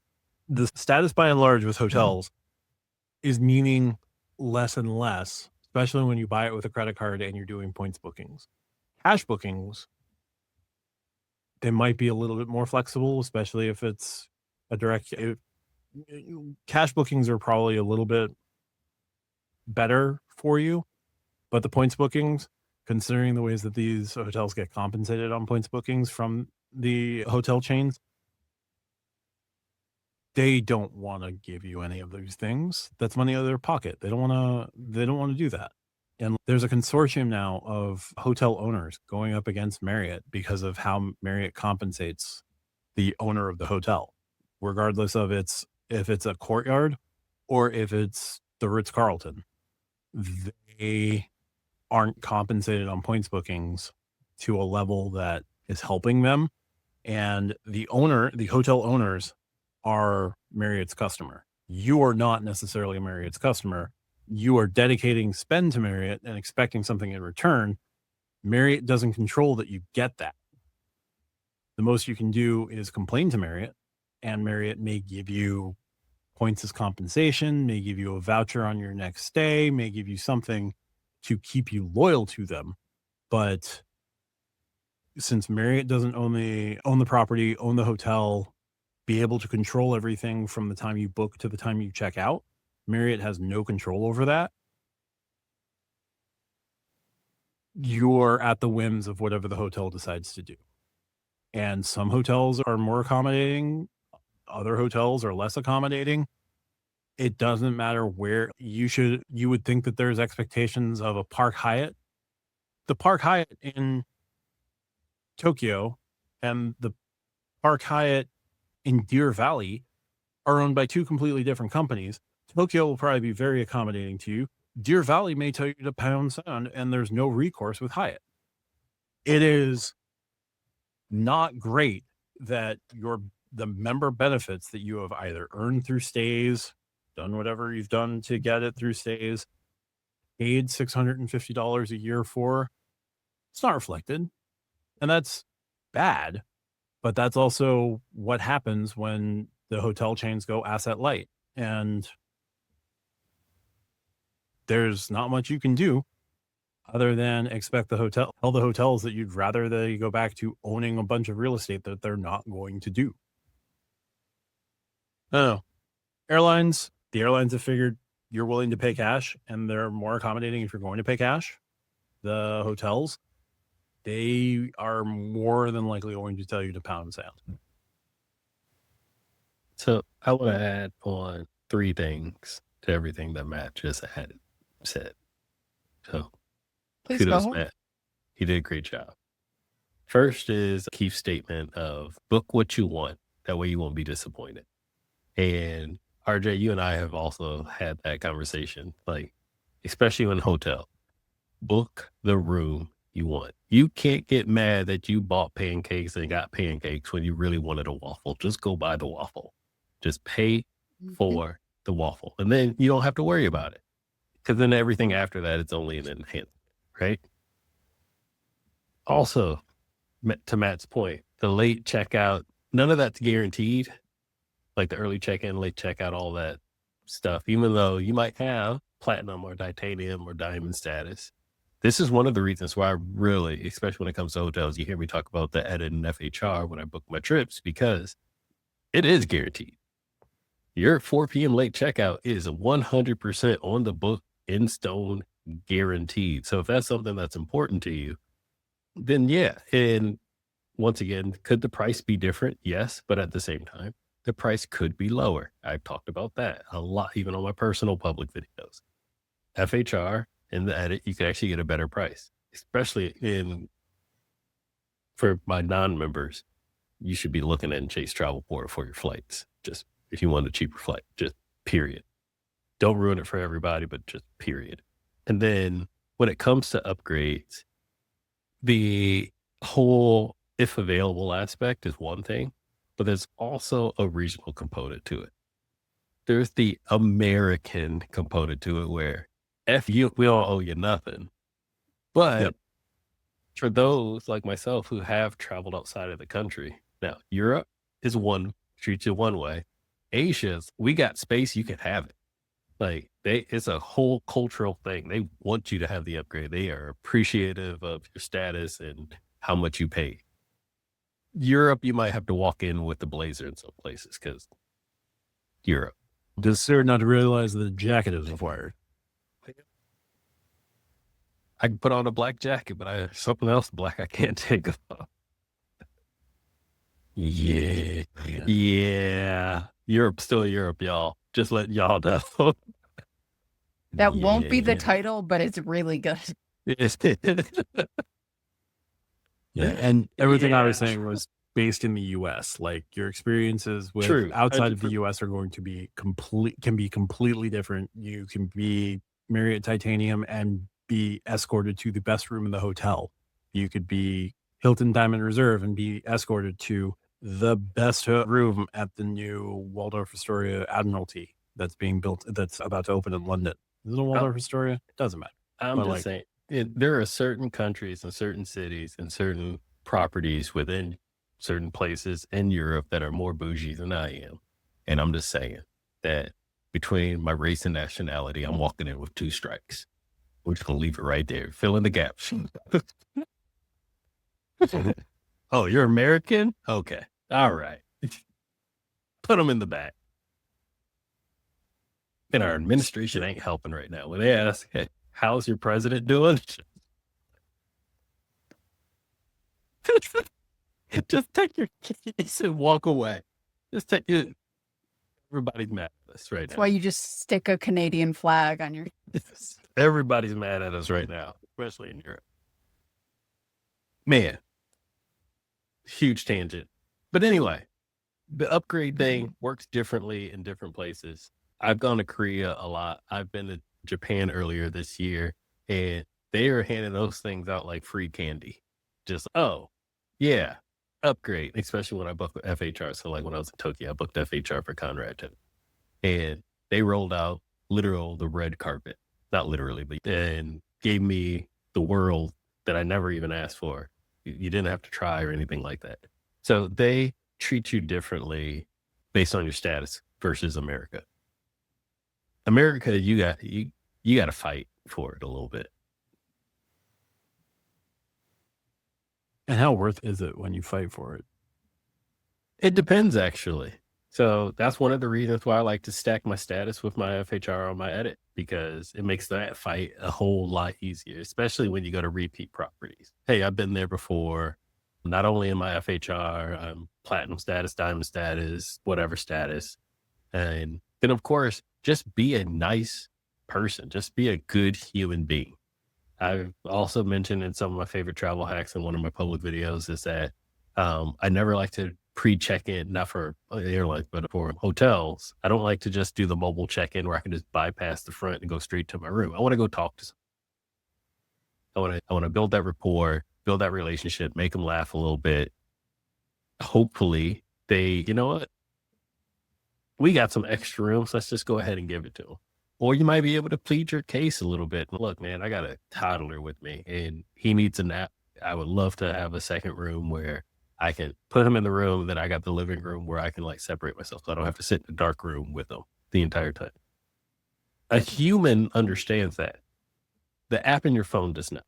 And so it's not a lot of fight, but you do have to take that extra step, but that extra step could be 100% worth it. We just add in a human component. This was a good conversation. Thank you both. I feel like there's 6 topics out of this one topic that we could dig into, but we don't have time for that. We have Matt's topic. It was fun time. No, I'm kidding. Yeah. So for my topic tonight, have y'all ever done something with your cards or strategy and afterwards just thought, don't, I should have done this instead? I raised this because I am working the JetBlue Premier welcome offer and I'm about $900 away from it. We put some spend on it this past month, but I last week rented a car for a couple of days. My social schedule kind of required me to have a car besides the car I could have borrowed. And so I did the car rental, went through Enterprise, stacked it with Rove. By the way, I do stuff with Rove. It's cool. I'm just using RJ's silly disclosure at this point. Did that. And then afterwards went, wait a second. I have a $300 travel portal credit with the JetBlue card. This $700 rental could have only been $400 out of pocket after that statement credit settles. Why the hell did I do this? So if y'all ever had an experience like that, where you made a boo-boo, RJ, I'll turn to you first. I have no idea what you're talking about, Matt. I have never in my life made a mistake over what card to use. I am unfamiliar with this dilemma. Oh, must be nice. So to answer your question, yes, I think we all have done it. For me, I think that the most common use case is Apple Pay, where I'm going to do something and I click the side of my phone and I just don't swipe to the right card and then it goes through and then I go, son of a something, and I put it on the wrong card. I think that would probably be the most common use case. It doesn't happen a lot, but it does occasionally happen if it's too close to the reader and I don't swipe fast enough. I'll occasionally be like, why did I use my platinum at the Delta Vacations portal? I don't get 5x on the Delta Vacations portal because it's not direct through Delta. Why did I do that? I have done that exactly once. So yeah, I think it's part of, if you have multiple cards, you have more to keep in your head at the same time. And occasionally you're going to forget something. Why you even thought of putting a rental car on a card you weren't working a welcome offer on, Matt? Silliness on top of silliness. But I've also done the thing where I'm working a welcome offer and have completely forgotten the fact that I'm working a welcome offer and put something somewhere else. So it happens. Yeah, it was just one of those, as soon as I returned the car, I was like, God dang it, I could have. That's $300 more I'm going to be spending at some point. Yeah. Brian, you weren't until July, so it's fine. It happens. At the end of the day, most of the credits, most of the time, find their way to be used. So you spent $300 more this time, you'll spend $300 less next time. Lani, any dang-its? None that I can think of that are incredibly detrimental or have been bad enough where I can't get them off my mind and they're living rent free, except for Chase Sapphire Reserve $300 travel credit. Every person I know uses it wrong at least one every single year. You forget it comes around. You use it on a Lyft ride for some reason. Usually it's like parking garages or parking meters for something like that, where you're just like, oh, I'm saving this $300. And then next thing you know, you're at $286. You're like, dang it. I know it's not that bad, but it happens all the time, at least once a year. And I think that just comes down to the way that Chase, this is one of the negative aspects of the Chase refresh, is that you don't earn 3x on all things travel, but your travel credit comes off of all things travel, which just puts an extra layer of thought every time you use the thing. It's like, oh, I'm going to use this on my Lyft ride, which doesn't count. Actually, it does. But I'm going to use this on this travel thing that no longer counts. And then it does count. Then you lose that money. And you're like, man, I would have just paid for it and you save that credit for later. That's primarily the only one that I can think of outside of the activate Apple Pay too close to the terminal. Like RJ says, that's happened to me a couple times. I hit the button twice and The terminal picks it up before I can swap the card out. That kind of sucks sometimes, but it is what it is. But outside of that, nothing too big. Now, I'd be remiss not to highlight that the Sapphire Reserve travel credit does not give you points on that $300 in travel. It's $301. They starts giving you points again. Also that is true. Yeah, so just a minor dang it this past weekend. It's not living rent free in my head. It's just this happened last night, and I am slightly annoyed at myself for doing that. Oopsie. But I'll learn. I got to do another rental at some point anyway. Or use depending on where you're getting that rental, get it from a hotel if you're staying at said hotel, and then charge the rental to the hotel. So that way you can use your travel credit via the hotel. Possibly. It's through the JetBlue travel portal, though. So I don't know if I can pull that one off. Well, you know me. Charge everything to the room, folks. Yes. Well, yeah, anytime you can. That's All why I right. earn points. So thank you both for that, for entertaining my silliness there. Do we have any final thoughts before we jump into SYP Insiders, new friends and friends of the show? Good episode. GG. GG. If you want to watch us make the sausage live here on Monday nights, check us out at stackerpoints.com. You can become a friend of the show. Friends of the show get access to the recording process, early access to videos, as well. SYP Insiders also get early access to videos. If you want to join SYP Insider, new SYP Insider, Donna Henry, and friends of the show, the Eternal Vortex, Corel, John FT, Bill Wright, SJDP 1234, Dr. Kranz, James Ragland, and NBP, Radrick Hunter, Mitch 528, Ron, Keith, Spathco, RCS, Rupert Pond, and Double Animal Fries. Join us over at stackerpoints.com. We'll be back live on Thursday at 8:30 p.m. I am stumbling over my words. I apologize. It's very late, but we will talk to you again next week. Bye for now.